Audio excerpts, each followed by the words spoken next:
हाँ जी, ਸਤਿ ਸ਼੍ਰੀ ਅਕਾਲ ਬੱਚੇ। ਕੱਲ ਮੈਂ ਤੁਹਾਨੂੰ ਸੋਲੂਸ਼ਨ ਬਾਰੇ ਟਰਮਸ ਸ਼ੁਰੂ ਕੀਤੀਆਂ ਨੇ। ਉਹ ਟਰਮਸ ਦੇ ਨਿਊਮੈਰੀਕਲ ਵੀ ਨਾਲ ਕਰਦੇ ਜਾਓ। ਕੱਲ ਅਸੀਂ ਮਾਸ ਪਰਸੈਂਟੇਜ ਕੀਤੀ ਸੀ, ਪੀਪੀਐਮ ਕੀਤੀ ਸੀ, ਪਲੱਸ ਉਹਨਾਂ ਦੇ ਨਿਊਮੈਰੀਕਲ ਕੀਤੇ ਸੀ। ਅੱਜ ਅਸੀਂ ਨੈਕਸਟ ਹੈ, ਇਹ ਸੋਲੂਸ਼ਨ ਨਾਲ ਰਿਲੇਟਡ ਹੈ, that is molarity. Molarity. Molarity is defined as number of moles of the solute dissolved per liter of the solution. कि सल्यूट किन्ने number of mole solute dissolve किया गया पर लीटर ऑफ द सोल्यूशन। ਅਸੀਂ solute ਤੇ ਗੱਲ ਹੀ ਕਰਦੇ ਹਾਂ ਨਾ, ਕੰਸੈਂਟਰੇਸ਼ਨ ਡਿਪੈਂਡ ਕਰੇਗੀ। ਇਹ ਉਹੀ ਚੀਜ਼ ਨੂੰ ਐਕਸਪ੍ਰੈਸ ਕਰੇਗੀ, that is molarity and it is number of moles of the solute and it is represent by capital M. ਇਹਨੂੰ ਅਸੀਂ ਕੈਪੀਟਲ ਐਮ ਦੇ ਨਾਲ ਰਿਪਰੈਜ਼ੈਂਟ ਕਰਾਂਗੇ। ਮੈਥਮੈਟਿਕਲੀ molarity equal to mass of solute over volume of solution in liters। और जे मैं मोल की गल करा तो बच्चे मेरे को आएगी molarity equal two moles of solute over volume of solution into 1000। ਹੁਣ ਇੱਥੇ ਮੈਂ ਥੋੜੀ ਜਿਹੀ ਗੱਲ ਦੱਸਾਂ ਕਿ ਮੋਲ ਬਾਰੇ ਅਸੀਂ ਪਿੱਛੇ ਵੀ ਇੱਕ ਫਾਰਮੂਲਾ ਕੀਤਾ ਸੀ, mole equal to mass of solute over molar mass of solute. ਕਿੰਨਾ ਮਾਸ ਆ ਗਿਵਨ ਤੇ ਕਿੰਨਾ ਉਹਦਾ ਮੋਲਰ ਮਾਸ ਆ। ਹੁਣੇ ਇਹਦੇ ਨਾਲ ਨੂਮੈਰੀਕਲ ਵੀ ਕਰਾਂਗੇ, ਥੋੜਾ ਹੋਰ ਵਧੀਆ ਕਲੀਅਰ ਹੋ ਜਾਏਗਾ ਤੇ ਫਿਰ ਇਹ ਸਾਡੇ ਕੋਲ ਮੋਲਸ ਨਿਕਲ ਆਣਗੇ। ਮੈਂ ਦੋਨੋਂ ਮੈਥਡ ਦੇ ਨਾਲ ਨੂਮੈਰੀਕਲ ਕਰਨੇ ਤੁਹਾਨੂੰ ਸਿਖਾਵਾਂਗਾ। ਹੁਣ ਮੋਲੈਰਿਟੀ, ਜੇ ਤੁਸੀਂ ਇੱਕ ਆ ਮੋਸਟ ਇੰਪੋਰਟੈਂਟ ਫਾਰਮੂਲਾ ਹੈ, ਇਹ ਯਾਦ ਕਰ ਲੋਗੇ ਤੇ ਇਹਦੇ ਨਾਲ ਕਾਫੀ ਜ਼ਿਆਦਾ ਤੁਹਾਡੀ ਹੈਲਪ ਹੋਏਗੀ। ਜਿਸ ਤਰ੍ਹਾਂ ਦਾ ਮਰਜ਼ੀ ਨੂਮੈਰੀਕਲ ਆ ਜਾਏ ਤੁਸੀਂ ਕਰ ਲੋਗੇ। WBJ ਮਾਸ ਜਾਂ weight of solute, MBJ molar mass of solute into ਅਸੀਂ 1 ਲੀਟਰ ਦੀ ਗੱਲ ਕਰਦੇ ਹਾਂ 1000 ਜਿਹੜਾ ਉੱਪਰ ਤੁਰ ਜਾਏਗਾ ਤੇ ਵਾਲੀਅਮ ਆਫ ਸੋਲੂਸ਼ਨ ਇਹ ਰਿਕਵਾਇਰ ਹੋਏਗਾ।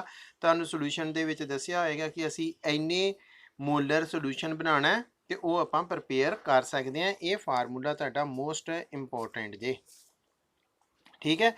ਉਸ ਤੋਂ ਇਲਾਵਾ ਇਹਦੇ ਨੂਮੈਰੀਕਲ ਕਰਾਂਗੇ, ਫਿਰ ਤੁਹਾਨੂੰ ਹੋਰ ਜ਼ਿਆਦਾ ਕਲੀਅਰ ਹੋ ਜਾਏਗਾ ਕਿ ਕਿਸ ਤਰ੍ਹਾਂ ਇਹ ਜ਼ਿਆਦਾ ਸਾਡੇ ਇੰਪੋਰਟੈਂਟ ਹੈਗਾ। ਪਰ ਮੋਲੈਰਿਟੀ ਦੀ ਹੁਣ ਇੱਕ ਡਿਸਐਡਵਾਂਟੇਜ ਆ, ਜਿਹੜੀ ਮੋਲੈਰਿਟੀ ਹੈ ਨਾ, ਇਟ ਚੇਂਜ ਵਿਦ ਟੈਂਪਰੇਚਰ। ਕਿਉਂਕਿ ਅਸੀਂ ਸੋਲੂਸ਼ਨ ਲੀਟਰ ਵਿੱਚ ਲੈ ਰਹੇ ਹਾਂ, ml 'ਚ ਲੈ ਰਹੇ ਹਾਂ, ਤੇ ਇਹਦੀ ਐਕਸਪੈਂਸ਼ਨ ਤੇ ਕੰਟਰੈਕਸ਼ਨ ਹੋ ਸਕਦੀ ਹੈ ਲਿਕੁਇਡ ਵਿਦ ਟੈਂਪਰੇਚਰ, ਜਿਹਦੇ ਕਰਕੇ ਇਹਦੇ ਵਿੱਚ ਵੇਰੀਏਸ਼ਨ ਆ ਜਾਂਦੀ ਜੇ। ਬਾਕੀ ਇਹ ਸਾਰਾ ਕੁਝ ਹੋ ਗਿਆ। ਹੁਣ ਇਹਦਾ ਇੱਕ ਨੂਮੈਰੀਕਲ ਵੇਖੀਏ ਤੇ ਨਾਲੇ ਸਾਨੂੰ ਸਾਰਾ ਕਲੀਅਰ ਹੋ ਜਾਏ। ਹਾਂ, ਇੱਥੇ ਇੱਕ ਪੁਆਇੰਟ ਰਹਿ ਗਿਆ, ਯੂਨਿਟ ਆਫ ਮੋਲੈਰਿਟੀ। ਕਈ ਵਾਰੀ ਸਾਨੂੰ ਕੁਐਸਚਨ ਹੀ ਇੱਕ ਨੰਬਰ 'ਚ ਇਹੀ ਆ ਜਾਂਦਾ ਕਿ what is the unit of molarity, ਤੇ ਮੋਲ ਪਰ ਲੀਟਰ। ਅਸੀਂ ਕਹਿ ਰਹੇ ਹਾਂ ਨਾ number of mole of solute dissolve per litre of the solution, that is molarity. Mathematically ਵੀ ਤੁਸੀਂ ਕਰ ਸਕਦੇ ਹੋ, ਯੂਨਿਟ ਮੋਲ ਪਰ ਲੀਟਰ।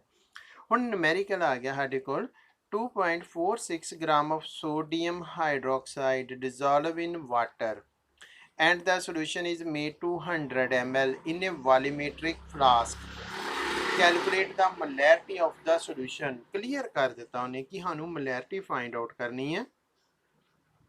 ਤੇ 2.46 gram of sodium hydroxide dissolve ਕੀਤਾ ਗਿਆ ਵਾਟਰ ਵਿੱਚ, ਤੇ ਉਹਦੀ ਵਾਲੀਅਮ ਕਿੰਨੀ ਕਰ ਦਿੱਤੀ ਹੈ 100। ਫਸਟ ਵਨ ਨੂਮੈਰੀਕਲ ਜਦੋਂ ਵੀ ਕਰਨਾ ਉਹਨੂੰ 2-3 ਵਾਰੀ ਰੀਡ ਕਰਿਆ ਕਰੋ। ਮਾਸ ਆਫ ਸੋਲਿਊਟ ਕਿੰਨਾ ਆ ਗਿਆ ਸਾਡੇ ਕੋਲ 2.46 ਗ੍ਰਾਮ, ਵਾਲੀਅਮ ਆਫ ਸੋਲੂਸ਼ਨ ਕਿੰਨੀ ਹੈ ਸਾਡੇ ਕੋਲ 100 ml, ਤੇ ਮੋਲਰ ਮਾਸ ਸੋਡੀਅਮ ਹਾਈਡਰੋਕਸਾਈਡ ਦਾ ਫਾਰਮੂਲਾ ਸੋਡੀਅਮ NaOH ਤਾਂ ਸੋਡੀਅਮ ਦਾ 23 ਪਲੱਸ 16 ਪਲੱਸ 1 ਤੇ ਮੇਰੇ ਕੋਲ ਕਿੰਨਾ ਹੋ ਜਾਏਗਾ ਇਕੁਅਲ ਟੂ 40। ਤੇ ਮੋਲਸ ਜੇ ਕੱਢਣੇ ਆ ਤੇ ਮੋਲਸ ਆਫ ਸੋਡੀਅਮ ਹਾਈਡਰੋਕਸਾਈਡ ਸਾਡੇ ਕੋਲ weight ਓਵਰ ਮੋਲਰ ਮਾਸ। ਤੁਸੀਂ ਮੋਲ ਇਸ ਤਰ੍ਹਾਂ ਵੀ ਕੱਢ ਸਕਦੇ ਹੋ, ਜੇ ਮੋਲ ਕੱਢ ਕੇ ਤੁਸੀਂ ਡਾਇਰੈਕਟਲੀ ਵੀ ਨੂਮੈਰੀਕਲ ਕਰ ਸਕਦੇ ਹੋ। ਬਟ ਜਿਹੜਾ ਮੈਂ ਫਾਰਮੂਲਾ ਪਿੱਛੇ ਵੀ ਬੱਚੇ ਹੁਣੇ ਦੱਸਿਆ ਵਾ, ਉਹ ਫਾਰਮੂਲੇ ਨੂੰ ਫਿਰ ਰਿਪੀਟ ਕਰੀਏ। molarity equal to weight over molar mass into 1000 over V। weight ਹੈ ਸਾਡੇ ਕੋਲ ਹੀ 2.46, molar mass ਅਸੀਂ ਕੈਲਕੂਲੇਟ ਕੀਤਾ ਹੋਇਆ 40 into 1000 ਓਵਰ ਸੋਲੂਸ਼ਨ ਕਿੰਨਾ ਬਣਾਉਣਾ ਸੀ 100, ਤੇ ਇਹਨੂੰ ਪੂਰਾ ਹੱਲ ਕਰੋਗੇ ਤੇ ਸਾਡੇ ਕੋਲ 0.615 molar.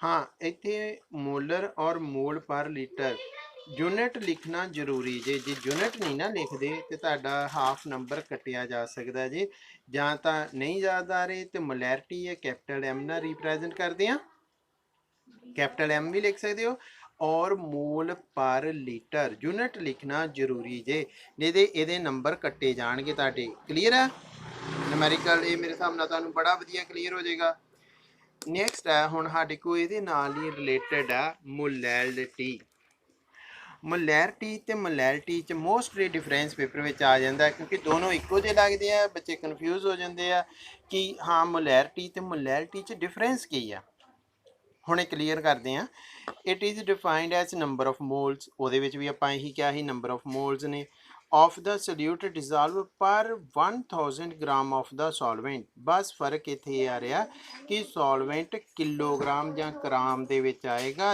that is the difference between molarity and molarity molarity ਵਿੱਚ ਇੱਥੇ ਲੀਟਰ ਆਏਗਾ ਜਾਂ ml ਆਏਗਾ ਬਟ molarity ਚ ਇੱਥੇ ਗ੍ਰਾਮ ਜਾਂ ਕਿਲੋਗ੍ਰਾਮ ਆਏਗਾ it is represent by small m molarity ਨੂੰ ਤੁਸੀਂ represent ਕੀਤਾ ਹੀ कैपिटल एम दे नाल ते इनू असी किहदे नाल कर रहे हैं हुण स्मॉल एम दे नाल ते यूनिट ਉਹਦੇ यूनिट आ रहे बच्चे तुहाडे कोल मोल पर लीटर बट ਇਹਦੇ ਵਿੱਚ यूनिट की हो जाएगी मोल पर किलोग्राम ठीक है जी ਹੁਣ ਇੱਥੇ ਜੇ ਇਹਦਾ ਫਾਰਮੂਲੇ ਦੀ ਗੱਲ ਕਰੀਏ ਤੇ small m equal to again formula ਉਹੀ ਰਿਹਾ weight over molar mass into 1000 ਇੱਥੇ ਆਪਾਂ ਉਹਦੇ ਵਿੱਚ ਲਿਖਿਆ ਸੀ ਵੋਲੀਅਮ ठीक है volume of the solvent but ये की है mass of solvent in gram that is molarity main difference इन्होंने तीन तुहाडे को क्लीयर हो गए डेफिनेशन लिख के दे सकते हो यूनिट बारे गल कर सकते हैं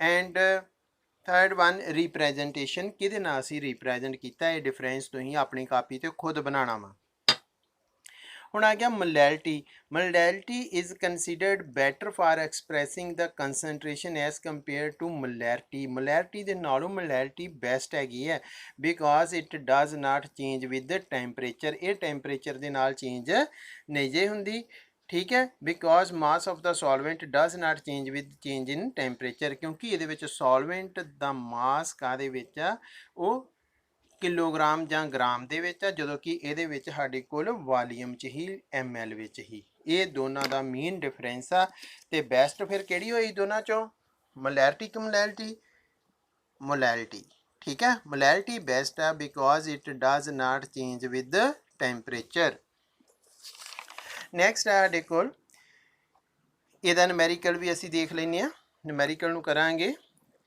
Calculate the molarity of a solution containing 20.7 gram of potassium carbonate dissolved in 500 ml of solution. Density of solution 1 gram per ml.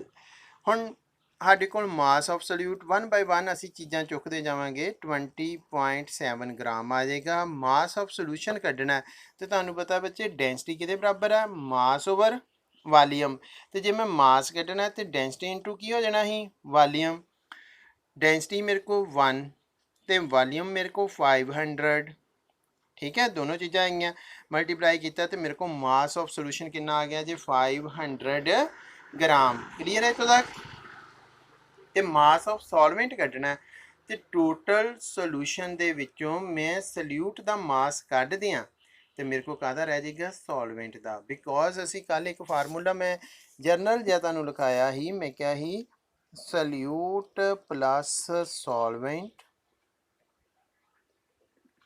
Equal to solution तो हुण जे मैं इथों सॉल्वेंट का मास कढ़ना है तो आ सोल्यूशन दे विचों माइनस कर दियांगा सल्यूट नूं उधर जाके तो मेरे को आ गया 479.3 ग्राम आ जाएगा तो molar mass of potassium carbonate ये हुण फार्मूले भी तुसीं आप रखने याद प्लस इन्हों कैलकुलेशन भी आप करनी है पोटाशियम का जी 39 मास किन्ने मालीक्यूल लगे ने 2 प्लस कार्बन का 12 प्लस एक ऑक्सीजन का 16 है कि नहीं ने 3 तो साढ़े को हो जाएगा 138 इनू तुसीं कैलकुलेट करके देख लेना ठीक है हुण फार्मूला वही आ गया wait over molar mass into 1000 over mass of solvent in gram ਇਹਨੂੰ ਪੂਰੇ ਨੂੰ ਹੱਲ ਕਰੋਗੇ ਤੇ ਸਾਡੇ ਕੋਲ ਆ ਜਾਏਗਾ 0.313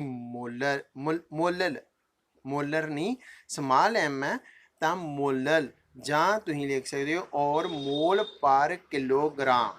ਠੀਕ ਹੈ, ਇਹ ਦੋ ਨੁਮੈਰੀਕਲ ਆ ਮੋਲੈਰਿਟੀ ਪਲੱਸ ਮੋਲੈਰਿਟੀ ਦੇ, ਤੇ ਇਹ ਚੰਗੀ ਤਰ੍ਹਾਂ ਕਰਨਾ। ਇਹਨਾਂ ਦਾ ਡਿਫਰੈਂਸ ਆਪਣੀ ਕਾਪੀ ਤੇ ਬਣਾਉਣਾ। 3 ਤੇ ਡਿਫਰੈਂਸ ਬੜੇ ਵਧੀਆ ਕਲੀਅਰ ਹੋ ਜਾਣਗੇ। 3 ਡਿਫਰੈਂਸ ਤੁਹਾਨੂੰ ਬੜੇ ਵਧੀਆ ਕਲੀਅਰ ਹੈ, ਤੇ ਇਹਨਾਂ ਨੂੰ 2-3 ਵਾਰੀ ਰਿਪੀਟ ਕਰਿਓ। ਨੁਮੈਰੀਕਲ 2-3 ਵਾਰੀ ਕਰਿਓ। ਠੀਕ ਹੈ ਜੀ, ਥੈਂਕ ਯੂ ਬੱਚੇ।